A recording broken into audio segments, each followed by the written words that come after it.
নমস্কার, কেমন আছি তুমি? ভালো তো? Welcome to another episode of सवाल का कमाल on my YouTube channel Teacher with Wings में। भाई आपके कल के रिस्पॉन्सेज देख के तो मेरा तो दिल ही खुश हो गया। Thank you so much for being so active on the video and taking out time for finding out the answers and even writing it down in the comment section. Before I dive into the real content of the day, it becomes a very important part of my video to talk about the answers about yesterday's quiz and also my top 5. तो चलिए सबसे पहले हम लोग discuss कर लेते हैं कल के आंसर्स के बारे में।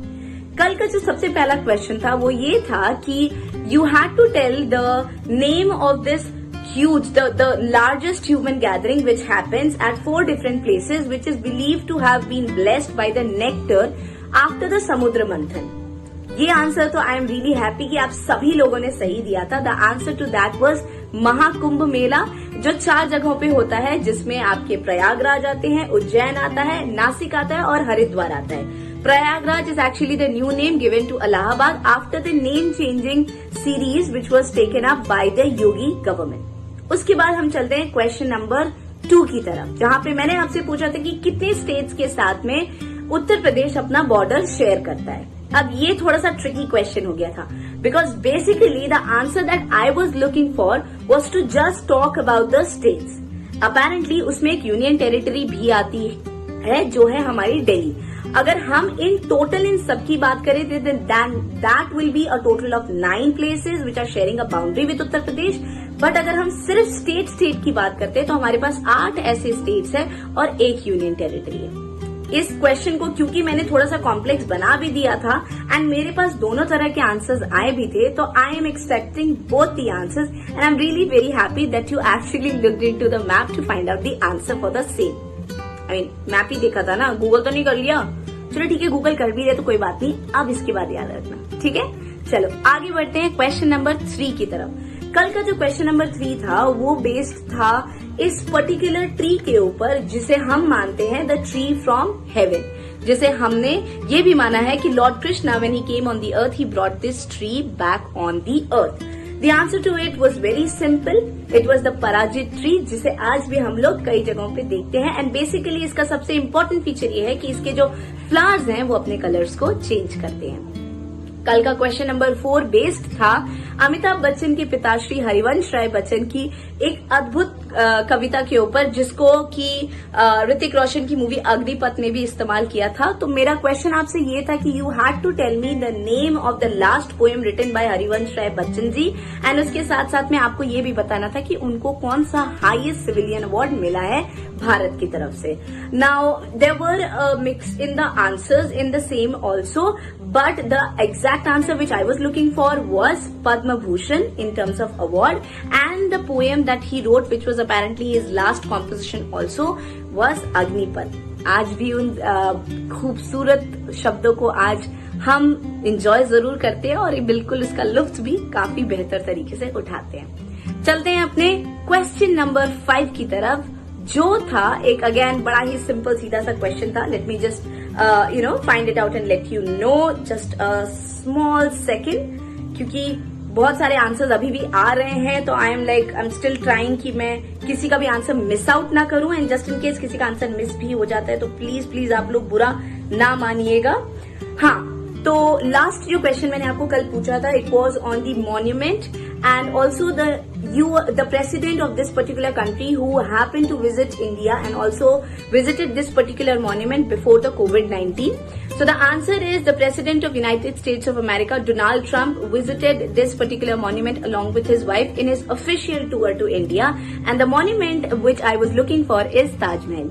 तो अगर आप सब ने उन सब के आंसर्स का सही क्वेश्चंस का सही जवाब दिया है then it is amazing. But just in case आप एक आधे क्वेश्चन में थोड़े बहुत आगे पीछे रह गए हैं तो कोई बात नहीं यार, अभी तो इतना लंबा टाइम है, इतनी लंबी जर्नी है, you can any time pull off your socks and get into it. अब रही बात कौन से मेरे टॉप 5 स्टूडेंट्स है जिन्होंने इस क्वेश्चन का आंसर सबसे फास्टेस्ट एंड सबसे एब्सोल्युटली करेक्ट फॉर्मेट में दिया था।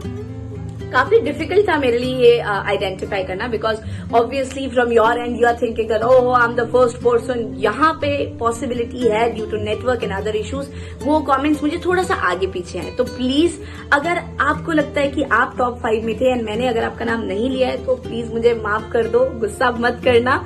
आई am so sorry, but according to my calculation the top 5 और I would rather say the top 6 of the responses which I got in yesterday's video were from Adhar Vinayak, Pratyaksha, Shivan Sinha, Deepriya, and it was there was one more child, Manya Agarwal, and along with her there was one more person. I'm like forgetting the name. I'm so sorry. But ये थे मेरे top 5. अगर मुझे याद आता है उस अगले बच्चे का नाम भी तो मैं आपको आगे चल के उस वीडियो में डेफिनेटली बता दूंगी. तो चलिए अब चलते हैं आज के वीडियो और आज के सवाल जवाब के सेशन पे. If you're already a member of my learning family, then thank you so much for being so active and showering all your love on it. And just in case you're new to my channel, consider subscribing to it and hit that bell icon. अरे bell icon नहीं दबाओगे तो कैसे पता चलेगा कि मैंने अपना video कब अपलोड किया है. अब चलते हैं आज के टॉपिक के बारे में. वेल आई एम अज्यूमिंग कि अपने क्वारंटीन एंड लॉकडाउन को साथ सब कुछ ध्यान में रखते हुए भी I could somehow try to pull off this look. I don't know how far is it associating to the topic of the day, but I'm assuming कि कम से कम थोड़ा बहुत तो आइडिया आपको पड़ ही गया होगा कि आज हम किस स्टेट के बारे में बात करने वाले हैं. पर अगर नहीं पड़ा है तो कोई बात नहीं यार, लॉकडाउन है ना, मतलब इतनी सारी प्रॉब्लम्स है, मैं कहाँ से एकदम एग्जैक्ट आउटफिट लेके आऊं. तो आज हम बात करने वाले हैं the state which is also called the sweetest state of India, which is West Bengal.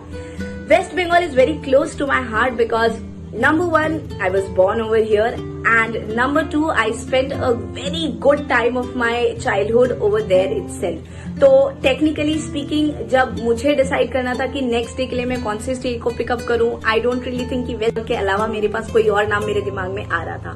तो चलिए बात करते हैं वेस्ट बंगाल के मेरे टॉप 5 क्वेश्चंस के लिए. तो फिर रेडी हो जाओ.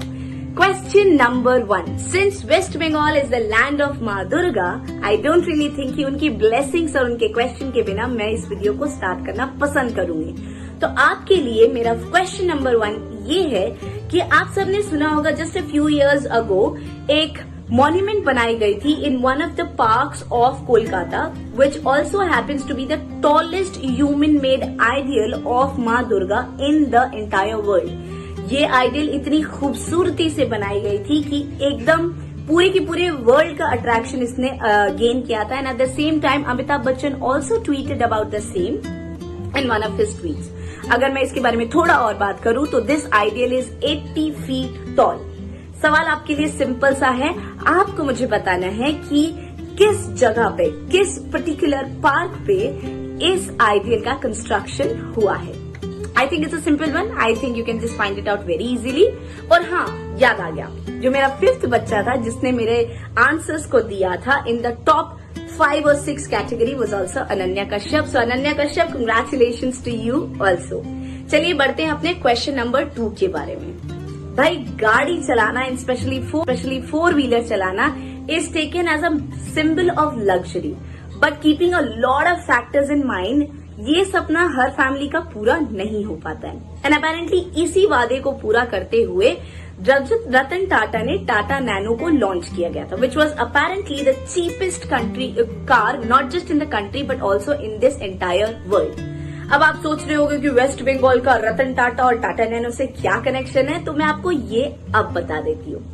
क्या आपको पता है कि रतन टाटा की टाटा नैनो की फर्स्ट मैन्युफैक्चरिंग यूनिट को एस्टैब्लिश करने का प्रपोजल वेस्ट बंगाल में दिया गया था, but due to some political ups and downs it was rejected and after that the unit was shifted from West Bengal to Gujarat.